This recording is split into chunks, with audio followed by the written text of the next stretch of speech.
ada di sini, bro. Ditimbangkan dulu.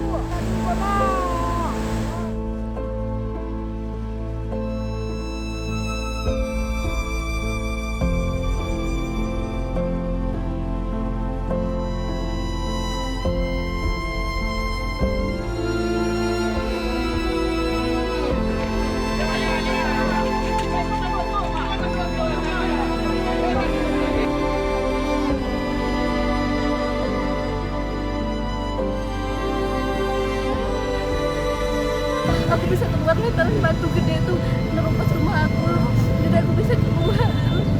Terus aku sama anak tenggelam. Alhamdulillah aku pegang sampai tenggelam sampai pegang anak. Tapi tetangga aku nggak ada, semuanya gagal semua.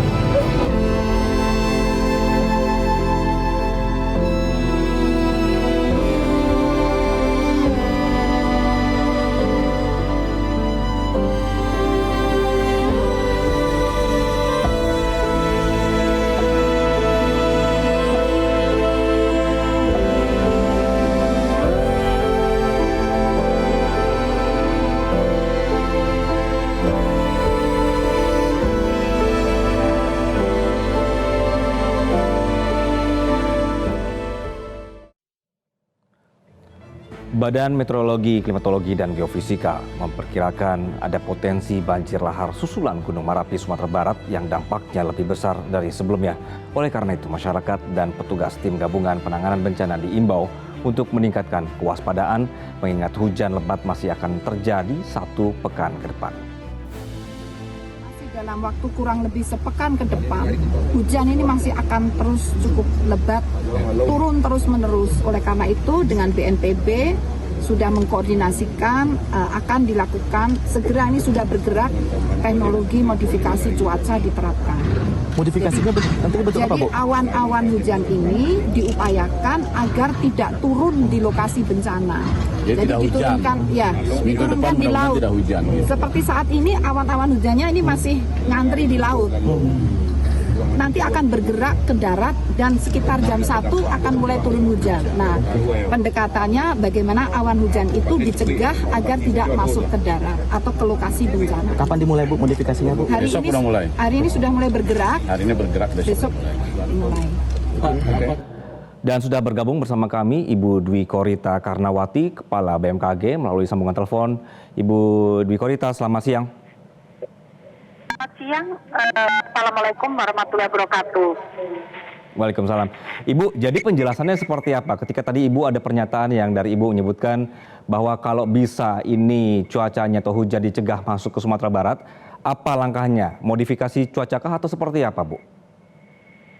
Ya, jadi memang karena dari informasi PVMBG, endapan hasil erupsi Gunung Merapi ini masih volumenya cukup banyak di lereng atas dan curah hujan masih akan berlangsung sampai sepekan ke depan dengan intensitas sedang hingga sangat lebat, maka potensi terjadinya banjir lahar hujan dan banjir bandang itu masih ada. Dan dari peta PVMBG ada lokasi yang dari analisis kami itu juga potensi terkena banjir lahar, tapi saat ini belum kena. Dan luas areanya relatif lebih luas dari yang lokasi terbesar kemarin.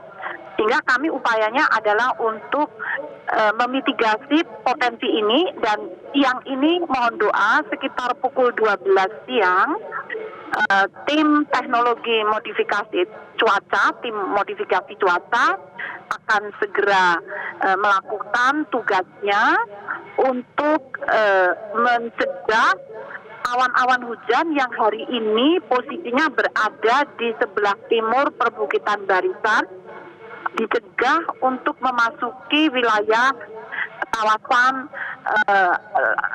lereng Gunung Merapi agar diupayakan untuk tidak jadi turun hujan, begitu. Itu upaya yang dilakukan.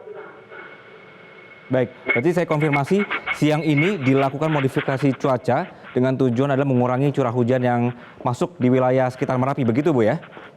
Betul, mulai pukul Oke. 12 insya Allah selama Oke. sebanyak 3 kali penerbangan. Oke.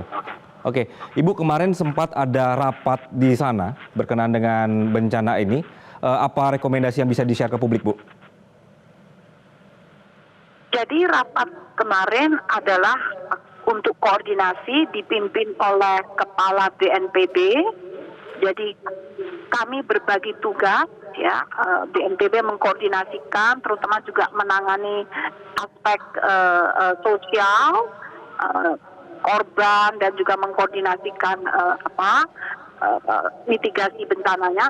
Kami bertugas untuk menjaga agar cuaca sedapat mungkin tidak memperparah situasi dan potensi bencana. Seperti contoh yang kami sampaikan tadi. Jadi terus memonitor perkembangan awan-awan hujan dan memberikan peringatan dini di wilayah-wilayah yang rawan. Ini tadi sudah kami cek langsung di lapangan. Kami mengeluarkan peringatan dini dan jalan-jalan yang awalnya tidak ditutup, saat ini yang lokasi yang bahaya itu sudah ditutup. Jadi kalau turun lahar lagi, insya Allah semoga tidak ada yang keterjang lahar tadi, terkena lahar tadi. Dan PUPR saat itu sudah menyiapkan, sedang berproses menormalisasi lingkungan, menguatkan tanggul-tanggul, tebing-tebing sungai, mencoba untuk mengurangi bongkah-bongkah batuan yang mengganggu dan dapat membuat aliran lahar itu meluap keluar sungai. Dan kami sebetulnya pagi ini akan terbang dengan heli dengan PUPR dan PVMBG untuk terbang ke arah hulu sungai sumber dari banjir lahar itu. Tapi terpaksa ditunda karena cuaca buruk. Heli tadi sempat mendarat darurat sehingga rencana ini tertunda. Demikian. Oke. Baik, Ibu, biasanya kan dalam kondisi ada penumpukan material vulkanik di atas gunung ini, tidak perlu hujan lebat, hujan dikit pun ini sudah bisa memancing untuk terjadinya lahar dingin, kan begitu Bu ya? Nah kemarin Ibu juga sempat memberikan rekomendasi bahwa karena kondisinya sangat berbahaya, baiknya operasi pencarian dilakukan dari pagi hari sampai jam 2, begitu. Nah ini bagaimana ketika pembahasan dengan tim yang dikepalai oleh BNPB supaya tetap efektif operasi pencarian yang hanya beberapa jam itu, Ibu? Ya, tentang operasi pencarian, tim SAR dan pihak berwenang setempat sudah mendengarkan peringatan dini kami. Jadi kami memang ada di posko ya, dan posko itu siapapun bisa cek cuaca sebelum mereka melakukan tugas. Cuaca di lokasi titik-titik tertentu akan terdeteksi dan perkembangannya selalu kami update. Jadi termasuk tim pencarian korban, semestinya kami kan satu posko ini, mejanya berdekatan, bisa saling cek itu. Dan faktanya kami cek terakhir, kami tarik mundur tim kami karena cuaca memburuk, dan saya mendapat informasi lahan yang tempat pencarian pun sudah ditutup. Jadi semoga saja timnya juga sudah ikut mundur gitu. Oke. Jadi kondisinya adalah bahwa dalam seminggu ke depan ini masih ada cuaca hujan yang akan terjadi di sekitar Merapi, dan ini yang harus diwaspadai begitu Bu ya untuk tim di lapangan ya. Oke. Ibu, kondisi dari gunung-gunung berapi di seluruh Indonesia atau provinsi-provinsi yang sudah punya gunung berapi itu kan selalu ada yang namanya peta rekomendasi dari PVMBG. Kemudian juga BMKG juga selalu memberikan rekomendasi bahwa ada dampak cuaca yang bisa menghasilkan adanya lahar dingin begitu. Untuk kasusnya Sumatera Barat ini Bu, 3 kali kejadian. Apakah memang Anda melihat bahwa Pemda kurang respon terhadap rekomendasi yang diberikan oleh pusat? Sebetulnya terus terang ya, pemerintah daerah Provinsi Sumatera Barat dan Kabupaten Sumatera Barat itu Tanah datar. kami melihat langsung, karena kami selalu berkoordinasi dengan kami. sebetulnya responsnya itu sudah, menurut kami sudah optimal ya. Oke. Tetapi skala bencananya itu menurut kami itu mohon maaf kami menyampaikan nampaknya memang pemerintah daerah perlu dukungan karena skalanya ini kan menghadapi endapan hasil erupsi yang menurut PVMBG volumenya melampaui 1 juta meter kubik yang biasa sekitar 1,3 yang turun baru 300.000 meter kubik dan memang kejadiannya malam hari sehingga ada sesuatu yang barangkali di luar kemampuan yang sudah disiapkan seperti itu. Ini hasil pengamatan lapangan kami. Ternyata itu memang bencananya memang lokasinya sangat luas, jadi lebar endapan lahar itu sampai lebih dari 500 meter itu lebarnya. Bahkan kami menghitung sampai 700 meter bentangnya dan itu panjang tuh. Dan batu-batunya sangat banyak itu. Jadi ya kayaknya memang harus ada dukungan dari pusat gitu, Pak. Mohon maaf ini kami sampaikan. Baik, kemarin dalam rapat koordinasi itu daerah Sumbar ini minta apa ke pusat, Bu? Dalam bantuan penanganan bencana ini? Mungkin lebih baik pemerintah daerah yang menyampaikan karena saya mohon maaf bukan wewenang kami untuk menyampaikan itu. Baik, Ya. Ibu, kita melihat ini kejadian ada di Sumatera Barat ya, Gunung Merapi ya. Kemudian juga gunung lainnya, misalnya Gunung Ibu di Halmahera Utara juga terlihat aktivitasnya naik begitu. Semeru juga naik. Rekomendasi untuk BMKG, Bu, bagaimana supaya Pemda-Pemda di daerah ini lebih sigap dan tidak gagap ketika menghadapi ada bencana-bencana seperti ini, Bu? Ya, jadi ada beberapa wilayah gunung yang oleh PVMBG dinyatakan dalam status ada yang siaga, ya, ada juga yang awas masih ada, sudah diturunkan menjadi siaga. Nah, di antara lain Gunung Ruang. Gunung Ruang itu kami cek kondisi cuacanya masih juga turun hujan. Dan erupsinya itu kan juga sudah terjadi beberapa bulan, volume material yang dilontarkan juga tentunya jumlahnya cukup signifikan untuk menjadikan lahar hujan, banjir lahar hujan. Ini perlu kewaspadaan pemerintah daerah, terutama kosongkan atau hindari lokasi-lokasi bantaran sungai yang biasa dilewati lahar. Masyarakat setempat itu biasanya sudah punya pengetahuan bahwa lokasi di situ selalu dilewati lahar.